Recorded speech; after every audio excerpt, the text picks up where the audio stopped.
আল্লাহ পাক রব্বুল আলামিন আমাদেরকে ক্ষমতা দান করতে চান, তবে ক্ষমতা দান করার পূর্বে আল্লাহ বলেন ঈমান এনেছো ঠিক আছে, কিন্তু ঈমানের পরীক্ষা দিতে হবে। ঈমানের পরীক্ষা যদি তোমরা দিতে না পারো তাহলে তোমাদেরকে আমি আল্লাহ ক্ষমতা দেব না। ঈমানের পরীক্ষা কি? ঈমানের পরীক্ষা হলো একের পর এক বিপদ বালা মুসিবত আসবে। সাহাবায়ে কেরামের উপরে বিপদ বালা মুসিবত এসেছিল। হযরতে বিলাল হাবশী রাদিয়াল্লাহু তাআলা আনহুকে উত্তপ্ত বালির উপরে পাথর চাপি, বুকের উপরে পাথর চাপিয়ে রাখা হয়েছিল। এরপরে আম্মার বিন ইয়াসির রাদিয়াল্লাহু তাআলা আনহুকে শহীদ করা হয়েছে, নির্যাতন করা হয়েছে। হযরতে খুবাইব রাদিয়াল্লাহু তাআলা আনহুকে শুলিতে চড়িয়ে শহীদ করা হয়েছে। খাব্বাব রাদিয়াল্লাহু তাআলা আনহুকে উত্তপ্ত জ্বলন্ত অঙ্গারের উপরে শুইয়ে রাখা হয়েছে। হযরতে সুমাইয়া রাদিয়াল্লাহু তাআলা আনহাকে গুপ্তাঙ্গের উপরে বর্ষা নিক্ষেপ করে শহীদ করা হয়েছে।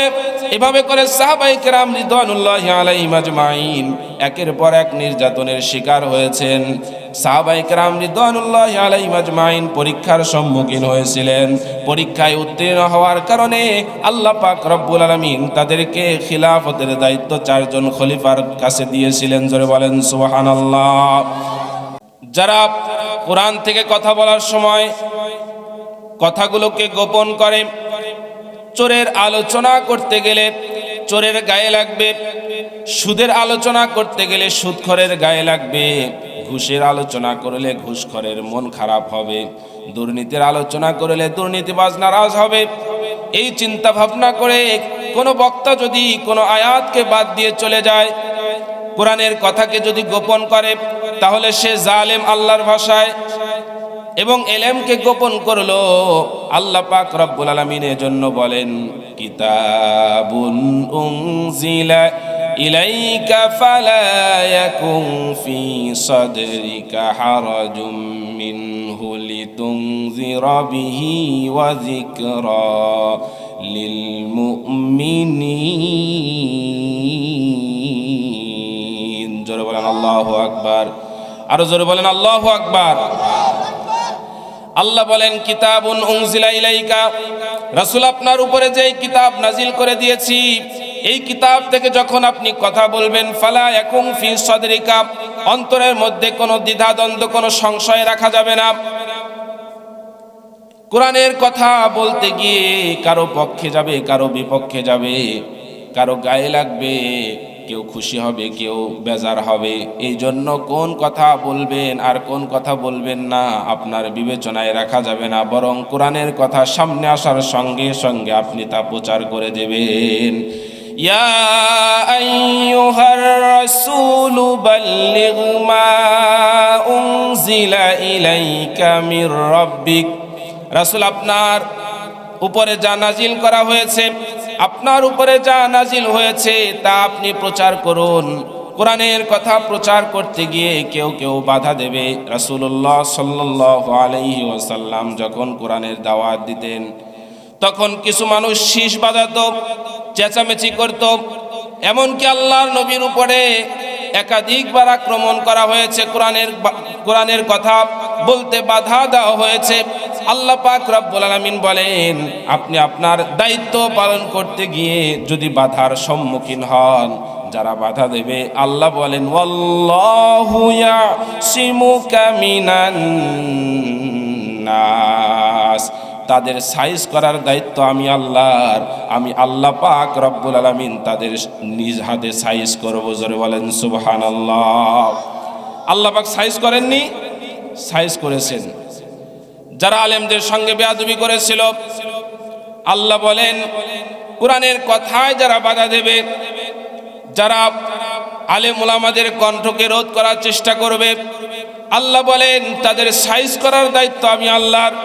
আল উলামা ওয়ারাসাতুল আম্বিয়া, নবীগণের দায়িত্ব, রিসালাতের দায়িত্ব নবীগণের উপরে, নবীগণ আলেম উলামাদের কাছে এই দায়িত্ব দিয়েছেন, উত্তরাধিকারী সূত্রে পেয়েছেন।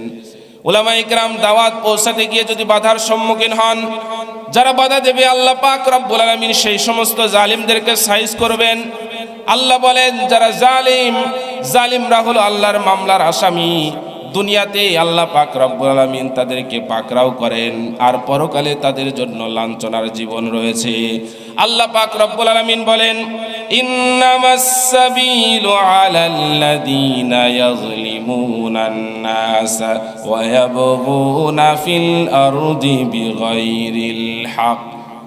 যারা জমিনে ফাসাদ সৃষ্টি করে, যারা নৈরাজ্য ত্রাস সৃষ্টি করে, তারা হলো আল্লাহর মামলার আসামি। আল্লাহ পাক রব্বুল আলামিন বলেন তাদেরকে পাকড়াও করা আমার দায়িত্ব। সুতরাং আল্লাহ পাক রব্বুল আলামিন আলেমদের সঙ্গে যারা বেয়াদবি করবে, যারা বেয়াদবি করেছিল দীর্ঘ স্বৈরাচারের আমলে, আল্লাহ পাক রব্বুল আলামিন সেই স্বৈরাচারদেরকে স্বয়ং নিজেই পাকড়াও করেছিলেন। জোরে বলেন ঠিক কিনা? আল্লাহ পাক রব্বুল আলামিন বলেন জালেমরা আল্লাহর মামলার আসামি, আর জালেম ব্যতীত যারা মাজলুম আছে, যারা জুলুমের শিকার, যাদেরকে দুর্বল করে রাখা হয়েছিল, দীর্ঘ 16 বছর আলেম উলামাদেরকে, তৌহিদপন্থী কোরআন প্রেমিকদেরকে দুর্বল করে রাখা হয়েছিল। আল্লাহ বলেন এই দুর্বল শ্রেণীর মানুষদেরকে আমি আল্লাহ সবল করতে চাই, আমি আল্লাহ শক্তিশালী করতে চাই, এবং এই জমিনের প্রতিনিধি তাদেরকে বানাতে চাই, লিডারশিপ দান করতে চাই। আল্লাহ পাক রব্বুল আলামিন বলেন, ওয়া নুরিদু আন নামুন্না আলাল্লাযীনা ইসতুদঈফু ফিল আরদি ওয়া নাজআলাহুম আইম্মাতাও ওয়া নাজআলাহুমুল